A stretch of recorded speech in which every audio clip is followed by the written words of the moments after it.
Pemirsa, sejak kedatangan kloter pertama di Asrama Haji Palembang, pihak Kanwil Kementerian Agama Sumsel setidaknya sudah mendata 5 orang jemaah haji yang sakit.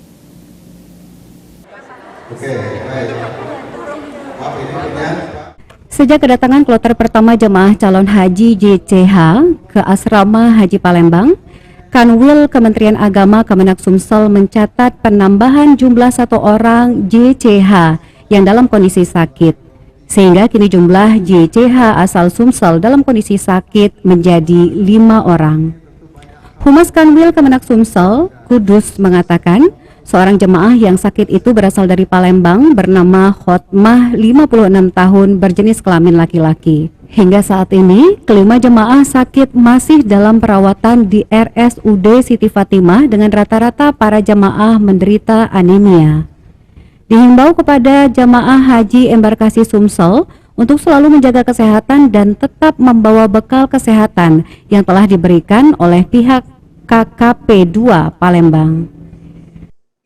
Jemaah yang ditunda keberangkatan. Oh, berarti nambah satu. Yang satu dari mana kemarin, Pak? Dari kloter 4. Kloter 4 dari daerah kota Palembang. Palembang, Ya, Pak ya. dari kota Palembang. Atas nama siapa itu, Pak? Itu Pak Hotmah namanya. Pak Hotmah. Hotmah Harahap. Oke, Pak. Aji Delia, PAL TV.